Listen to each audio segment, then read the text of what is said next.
Hi guys, how are you today? After a hard working day, let's relax with this journey through history. We will travel back to the Middle Ages, a time filled with knighthood, chivalry, and struggles, both noble and grim. As we settle into the past, take a deep breath and allow the rhythms of history to guide you into a gentle exploration of what life was really like for a knight. If you're as excited as we are to dive into this captivating journey, make sure to hit that like button and subscribe to the channel so you won't miss out on more adventures into the past. Let's uncover the mysteries of the Middle Ages together. Hit that bell icon too, so you're always first in line for the next historical adventure, the quiet shadows of medieval prisons. In the quiet corners of history, there are places seldom spoken of, the dark, confined spaces where the passage of time seemed to move in slow, uncertain moments. One such place was the medieval prison, a space that existed in the shadows of a turbulent world. These prisons, though long forgotten by many, tell a story of simplicity, of confinement, and of lives lived in stillness and solitude. The medieval prison was not a place of excitement or grand tales, but of quiet suffering, where days stretched into years, often without change. The architecture was simple. Thick stone walls that blocked out the world, small, narrow windows that let in little light, and rooms that offered little comfort. The stillness of these walls held countless stories, each life contained within them, often unspoken, lost to the very silence they endured. As we consider the nature of these spaces, it is important to remember that, unlike the tales of gallant escapes or heroic acts often found in history, these prisons held only a quiet, enduring suffering. It was a suffering marked by monotony, the long stretches of time where each day seemed the same as the last. The harshness of life in these prisons was not born of dramatic events, but of the slow, quiet erosion of one's spirit. The prisoners, often forgotten by society, lived in these spaces with little hope for the future. Time was measured not by days of joy, but by the steady ticking of the clock in a place where every moment seemed to blend into the next. In these cells, the passing of hours was marked only by the faint sound of footsteps echoing down the hallways or the dull creak of heavy doors opening. These small sounds, which might be ignored in the world outside, held meaning in the quiet emptiness of the dungeon. The medieval prison was not a place of grand narratives, but of quiet endurance. And so, as we reflect on these spaces, we recognize that there is something gentle, almost meditative, in their history. The lives lived within their confines were simple, unadorned by the excitement of the world beyond. It was a life shaped not by action or event, but by the stillness of confinement, a stillness that, in its own way, speaks volumes. The methods of medieval torture. In the quiet spaces of history, there are practices that, though not often discussed, remain etched in the memories of those who lived through them. The methods of torture employed in medieval prisons were not driven by sudden bursts of violence, but by a slow, deliberate process of physical and psychological endurance. These methods, simple in their design, were meant to wear down the body, mind, and spirit over time, with a pace so gradual that the torment seemed endless. The iron chair. Among the many tools of medieval punishment, the iron chair stands out as one of the most infamous. A device designed for torment, the iron chair forced a prisoner to sit upon a seat made of iron spikes. The spikes would pierce through the flesh, the pressure building with every moment spent seated. The pain was not immediate or overwhelming, but persistent. It was a method that demanded endurance, where the passage of time itself became the source of agony. The iron chair was more than just a tool of physical punishment, it was an instrument of mental degradation. The prisoner, held still in that chair, would become painfully aware of every second that ticked by. Unlike other forms of torture that might aim for quick confession, the iron chair was a silent punishment. The person in that chair did not need to scream, for the pain itself would render any attempt to escape or resist futile. Time moved in slow, agonizing moments, where each second of discomfort was stretched out as though it were an eternity. The gradual, constant pressure was enough to break the mind's will, without a single word or outward display of force. The breaking wheel. The breaking wheel, also known as the Catherine wheel, was another method of torment employed in medieval times. This wheel was not one of speed or swift violence, but of steady, unrelenting pressure. The accused prisoner was bound to the wheel, their limbs spread wide. With each turn of the wheel, pressure was placed on the limbs, bones stretching and breaking under the strain. Unlike a single act of brutality, this method was about prolonged suffering. The slow, rhythmic turning of the wheel ensured that the prisoner would endure their torment without respite. This form of torture also spoke to the nature of punishment during this time. It was not only about physical pain, but the psychological toll of knowing that time itself was working against you. Each rotation of the wheel was like the ticking of a clock, drawing out the suffering in a manner that lacked urgency or dramatic violence. There was no rush to break the prisoner's body. Instead, it was a gradual, methodical process. With each turn, a small fraction more of their will stripped away. The wheel spun, and with it, the prisoner's body became a passive vessel, no longer able to fight against the inevitable. Water torture. Unlike the visible instruments of pain, water torture was a method that worked on a different level. It wasn't the intensity of the pain that made this method effective, but rather its subtlety.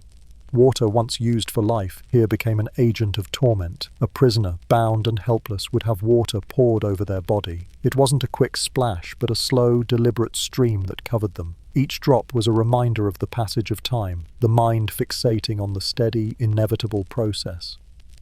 This method seemed gentler than the others, but in its slow, persistent flow, it became a quiet form of psychological torture. The prisoner's body might not have been subjected to the sharp pain of the iron chair or the wheel, but the continual drip of water became a weight upon their spirit. The sense of helplessness was overwhelming, as the person could not escape the flow. Over time, the gentle sound of water falling could erode one's ability to think clearly, drawing the mind into a state of confusion, exhaustion, and despair. The water did not hurry, it did not force, it simply persisted, wearing the prisoner down in its quiet, unbroken rhythm. The rack. The rack, another infamous torture device, was designed with a simple but horrifying function to stretch the prisoner's limbs. The victim was tied to the rack, and over time, their arms and legs were gradually pulled, the joints strained until bones began to snap. It was not a sudden break, but a slow and methodical process that drew out the pain, allowing the victim to feel the gradual pull of their own body, the muscles tearing, the tendons snapping. Like the other methods, the true nature of the rack was not in the immediate pain, but in the drawn-out experience. The prisoner would feel the slow tugging on their body, and in each incremental moment they would experience a new layer of discomfort. The stretching wasn't the work of a moment, but the result of ongoing, methodical force. It was not the violence that marked the rack, but the passage of time, the slow, torturous elongation of the body that made it so effective. The body, though tortured, still had to endure, and the slow pace of the process was enough to break the prisoner's resolve without rushing them to the end. The gentle weight of time in suffering. As we consider these methods, it becomes evident that the true nature of medieval torture was not one of sudden violence, but one of sustained, quiet suffering. These practices did not rely on the dramatic intensity of a single moment, but on the gradual passage of time, each method taking hold of the body and mind in a way that wore them down slowly, piece by piece. Time, in the context of torture, was not a force of urgency, but one of persistence. It was not the flash of pain that broke the prisoner, but the endless march of moments, each one stretched out in painful eternity. The slow process of the rack, the steady pressure of the iron chair, the quiet drip of water, all were designed to wear down the individual, not by sudden shock, but by the gentle erosion of endurance. Time itself became the force of torment, and through its quiet, unhurried passage, the prisoner was made to submit. In reflecting on these methods, we see that the true nature of medieval punishment was not in its cruelty alone, but in its patience. These instruments of torture worked slowly, methodically, allowing time to become the true instrument of suffering. It wasn't the intensity that broke the body or the mind, but the fact that the suffering, once begun, never truly stopped. It stretched across the hours, the days, and sometimes the years, leaving nothing but the gentle weight of time upon the prisoner's soul. The life of a prisoner in medieval dungeons. In the quietest corners of history, there exist spaces where the passage of time seems to stretch and pause, places where human endurance was measured not by moments of intensity, but by the slow, unrelenting tick of the clock.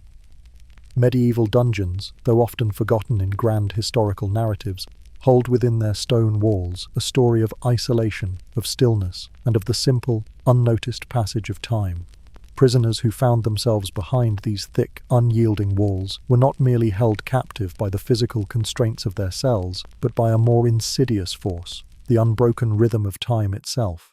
In these dark spaces, where the day bled into night with no distinction, the concept of time became a constant but subtle companion, stretching hours into eternity. The silent stone walls. The walls of the medieval dungeon were not just physical barriers, but silent witnesses to the suffering within. Thick stone, cold and unyielding, surrounded the prisoner on all sides. These walls did not speak, did not offer comfort, nor did they hold any hope. They were simply there, a reminder of the isolation that was a fundamental part of medieval imprisonment. Within these walls, the prisoner's world was reduced to a single room. The space was small, barely enough room to stretch out or turn around. The air was heavy, stale with the scent of damp stone and the faint smell of unwashed bodies. There was no escape from this confinement, no moment of respite from the weight of being enclosed in such a small, barren space.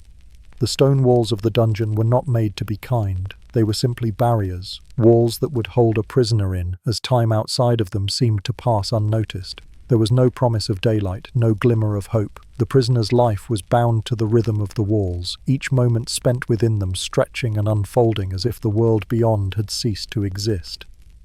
The quiet passage of time. Inside these stone walls, time itself seemed to move at a different pace. There were no clocks to mark the passing of hours, no bells to signify the change of the day. For the prisoner, the passage of time was felt not in sudden noticeable moments, but in the gradual unfolding of each second, each minute, stretching endlessly. It was a time without landmarks, without the usual markers that help us keep track of our lives. Time in the dungeon did not rush, it was not hurried, nor did it race towards some inevitable conclusion. Instead, time moved slowly, deliberately. The prisoner's experience of time was a quiet unfolding, each hour drifting into the next without the interruption of outside events. There were no activities, no distractions, just the slow, constant rhythm of the passing moments. Prisoners, often kept in solitary confinement, faced a world where their senses were dull, their awareness limited. The passage of time became a monotonous cycle, a slow-moving process that seemed to stretch out before them. The only changes in their lives were the cycles of light, the brief flickers of daylight through a small window or crack in the wall, marking the beginning of a new day. But even this, the simple change from night to day, lost its meaning when the prisoner could no longer differentiate between the two. The weight of isolation. Isolation was perhaps the most suffocating aspect of life in medieval dungeons. The prisoner was often kept alone, without contact with the outside world or other prisoners. The absence of human interaction could lead to a deep sense of disconnection, where the prisoner's only companion was the echo of their own thoughts and the endless silence that surrounded them. In the dungeon, silence was a constant companion. The prisoner's world, once filled with sounds of daily life, now consisted only of the occasional sounds of distant footsteps or the quiet clink of chains. The stillness of the room, the lack of voices, became oppressive. It was a silence that filled the space, leaving no room for conversation, no room for company. The prisoner was alone with their thoughts, isolated from the world outside, from the human connection they once knew. Over time, isolation had a profound effect on the prisoner's mental state. The absence of sound, the absence of life beyond the cell, led to a quiet, almost meditative withdrawal from reality. The mind began to spiral inward, often leading to confusion or madness. The prisoner, once a vibrant individual, found themselves slowly fading into the quiet rhythms of the dungeon. There was no longer a sense of self outside of the stone walls, only a lingering awareness of time's slow passage, the simple routine of survival. Despite the oppressive silence and isolation, the prisoner's life followed a simple, predictable routine. Each day, though indistinguishable from the last, was spent in a monotonous cycle of survival. Food, when it was provided, was minimal, often barely enough to sustain life. Water was scarce, and the prisoner was left to ration what little they had. The body's need for sustenance was a constant reminder of the simplicity and hardship of life behind bars. Every day in the dungeon was a quiet repetition. There was no excitement, no change, only the slow, consistent demands of the body. Hunger, thirst, and fatigue were the only markers of time's passage. The prisoner would wake, perhaps with the faint light of dawn filtering in through the small window, but nothing more than that. They would wait for the day's rations, which often arrived late or were insufficient. The process repeated itself, each day melding into the next, an endless rhythm of need and survival. At times, prisoners might have been allowed a few moments of fresh air, a brief reprieve from the confines of the stone walls. But these moments, too, were fleeting, and soon they would return to their small, dark spaces. The routine of survival, the effort to simply remain alive, became the primary focus of the prisoner's existence. There was no room for anything beyond this cycle. Everything outside of the prison walls became irrelevant. The only reality was the present moment, the quiet passage of time, and the ongoing rhythm of survival. A reflection on time and isolation. As we reflect on the life of a medieval prisoner, we see that it was not a life defined by violent moments or dramatic escapes. It was a life defined by stillness and the quiet, persistent passage of time. The prisoner, confined to their cell, was left to endure the rhythm of the day, the slow cycle of hunger, sleep, and isolation, without the usual markers of life that we take for granted. The prisoner's life was a life of simplicity, not in the sense of ease, but in its quietness. There were no distractions, no noise, no excitement. There was only the rhythm of time, unbroken, stretching across the hours and days. In that silence, the prisoner became aware of the most fundamental truths: the passage of time, the quiet needs of the body, and the isolation that set them apart from the world beyond. The dungeon was not a place of grand stories, but of slow endurance, where each moment passed as slowly as the next. It is in this slow passage of time, this enduring isolation, that the true nature of medieval imprisonment is revealed. The pain of confinement was not in its sudden violence, but in the steady, unrelenting march of each moment, each hour stretching into the next. It was a life lived in quiet repetition, where even the smallest moments became significant. In the end, the prisoner was left not with the memory of a life full of drama or excitement, but with the quiet echo of time itself. The life of a medieval prisoner was defined by the slow, repetitive nature of existence behind bars. Time did not rush forward with urgency, but unfolded gradually, quietly, as the prisoner lived out each moment in isolation. Their world, reduced to a simple cycle of survival, was a constant reminder of the passage of time and of the quiet endurance it required. As we reflect on this life, we see that it was not the sharp moments of pain or dramatic change that marked their existence, but the gentle, steady flow of time itself, a flow that slowly, inevitably, wore down the spirit. Medieval trials and the law. In the quiet corridors of history, there are many events that unfold slowly, without the quick, jarring movements of drama or conflict. One such quiet and often overlooked process was the system of justice in the medieval world. The medieval trials, though long past, reflect a different understanding of law and fairness, one that moved at its own unhurried pace, marked by traditions that seem strange to our modern eyes. These trials, often seen as a necessary part of the time, were carried out with a calmness that might seem foreign to us today. It was a world where justice was not always based on reason, but on practices that sought to appease the unseen forces believed to control the fate of individuals. The medieval system of law was not one of sharp distinction between guilt and innocence. Instead, it was a slow process of testing, trial, and divine intervention. It was a system where time stretched quietly, and each step was marked by ritual and tradition, often devoid of clear logic. The pace was deliberate, and its methods reflected an understanding of the world that saw the laws of nature, fate, and faith as interwoven. The trial by ordeal. In medieval justice, one of the most notable and curious methods was the trial by ordeal. This process was not based on logical evidence or witnesses, but on the belief that divine intervention would reveal the truth. It was a slow, methodical process, one that did not rely on human reasoning but on the assumption that God's will would reveal whether an individual was guilty or innocent. The trial by ordeal was a calm, deliberate practice, where the accused would face a series of physical trials designed to test their innocence. One of the most common trials was the trial by fire, where the accused was required to walk barefoot over a bed of hot coals or hold a red-hot iron. If the individual survived without serious injury, they were considered innocent, as it was believed that divine protection had spared them. Trial by fire was not an act of sudden violence, but rather a test of endurance. It was a slow, deliberate process, where the body would feel the heat of the coals, step by step. The passage of time during such a trial was marked by each movement, each step across the glowing embers, a quiet testament to the patience of the system. The pain, though immense, was endured in silence, with the focus not on the immediate shock but on the prolonged endurance of the body. Time moved forward, steadily, with each step marking the inevitable march of the trial. In some cases, the ordeal was less physical, but equally demanding. Trial by water required the accused to be submerged in water. The belief was that the innocent would sink and the guilty would float, their sin causing them to remain above the water. Trial by water was a test of patience, where the prisoner was submerged in the cold, flowing water.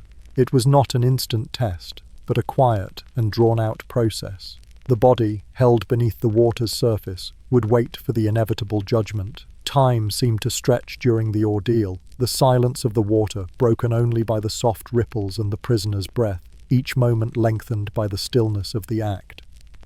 The trial by ordeal was a method that did not demand immediate action. It was a quiet, prolonged process, with a heavy reliance on time itself, as it was believed that fate, or divine will, would reveal the truth.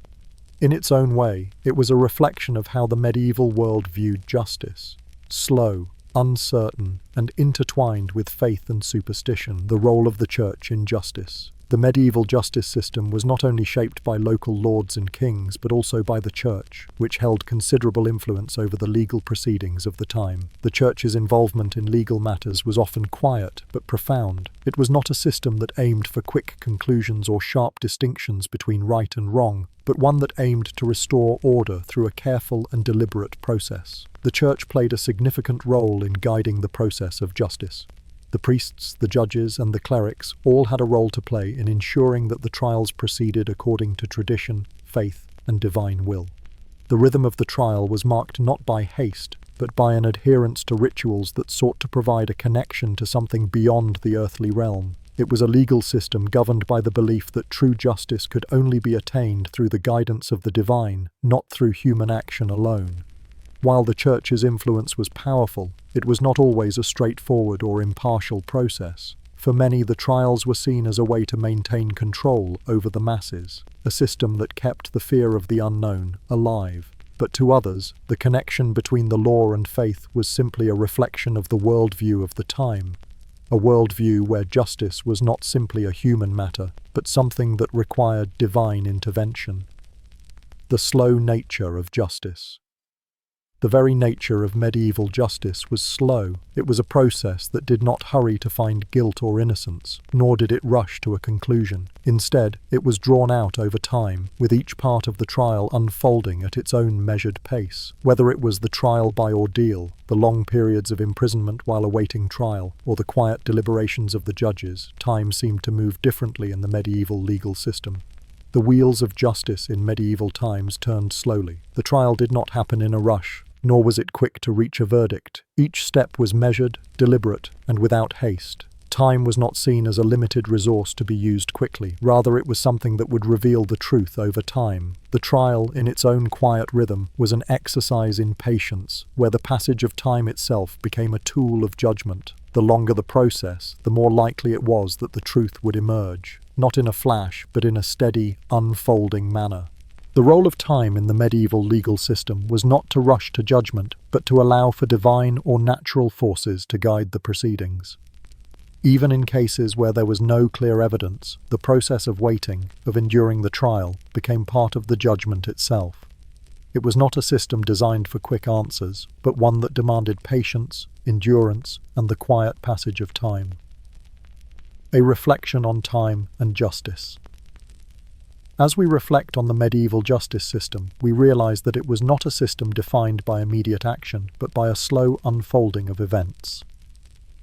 Each trial, whether by ordeal or through the intervention of the church, took its time. The pace was deliberate, unhurried, and measured, as though the answers were always there, waiting to emerge slowly with the steady march of time. Perhaps in this slow and deliberate process there is a lesson. The medieval trials were not concerned with rushing to conclusions, but with allowing time to reveal the truth. In a world where faith and superstition played such a large role, the passage of time was seen as a means by which divine will could manifest. Time, in these trials, was not an enemy to be hurried through, but a force that allowed for the unfolding of justice. Justice in this sense was not something achieved through speed, but through the careful, methodical passage of time.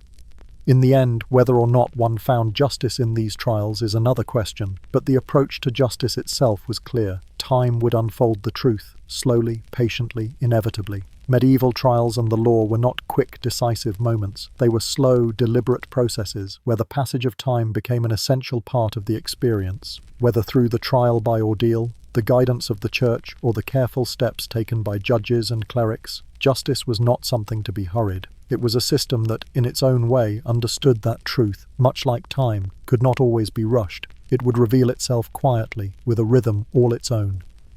Famous historical figures. Imprisoned and conclusion.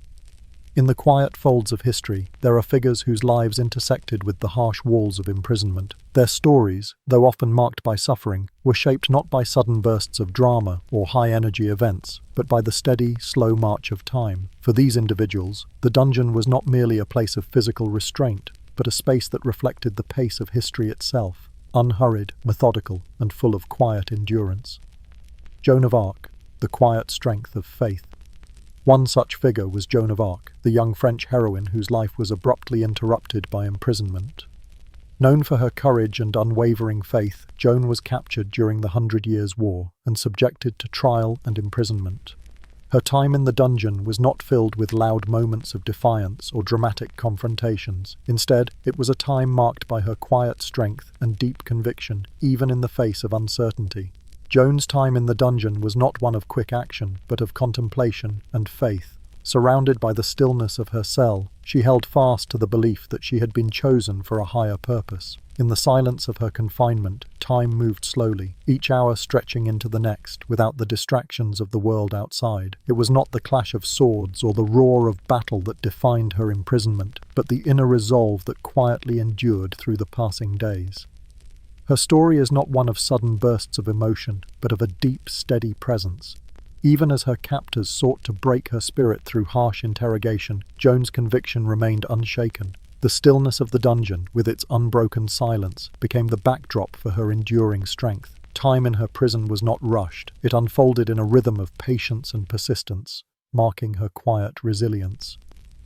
Giordano Bruno, the quiet defiance of thought. Similarly, Giordano Bruno, the Italian philosopher, faced a different but equally quiet form of imprisonment. Bruno's imprisonment was not one of physical torture, but one that sought to silence his intellectual and spiritual beliefs. For his radical ideas, which challenged the Church's view of the universe, he was imprisoned and later executed. Giordano Bruno's imprisonment was marked not by the physical torment of the body, but by the subtle, unrelenting pressure of being confined by thought. His cell was a place where the walls pressed in not only on his body, but on his mind. Yet even in that small space, Bruno continued to ponder the vastness of the universe and the nature of existence. Time in his prison moved slowly, as his thoughts wandered, unbroken by the constraints of his confinement.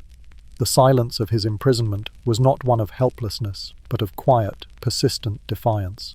Like Joan, Bruno's imprisonment was an experience marked by the passage of time. His mind remained active, despite his body's captivity. The days in his cell passed without rush or excitement, but in this stillness, his intellectual spirit continued to thrive. Bruno's story was shaped not by the violence of his situation, but by the ongoing, quiet act of thinking, an act that transcended his physical imprisonment. The quiet endurance of history. The lives of Joan of Arc and Giordano Bruno, though vastly different, share a common thread. Both were imprisoned not merely by walls of stone, but by the steady passage of time that defined their experience. Their stories were not of quick actions or dramatic moments, but of endurance, of holding firm to their beliefs even when everything around them seemed to be in flux. As we reflect on the lives of these figures, we see that their stories were not told in the immediate rush of action, but in the slow unfolding of time. time, in their cases, was not an enemy but a constant companion.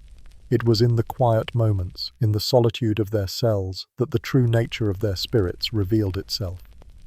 Their endurance was not a sudden outburst of strength, but a steady, ongoing act of resistance, marked not by external noise but by the inner resolve that withstood the passage of time. The lives of these figures remind us that history is not always written in moments of great upheaval. Sometimes it is written in the quiet persistence of those who endure, in the spaces between moments, where time stretches on, uninterrupted. Joan and Bruno's time in captivity was not rushed. It was long, steady, and filled with reflection, and in this quiet endurance they became symbols of the power of thought and faith, not through dramatic gestures, but through the simple, slow passage of time. And with that, dear listener, we gently close the final page of tonight's journey through a shimmering past. Whether you now dream of silken gowns or scented pomanders, may your sleep be sweet and your imagination soft as velvet. Thank you for joining us. Rest well. Take care of your beautiful self, whatever that means to you, and until next time, good night.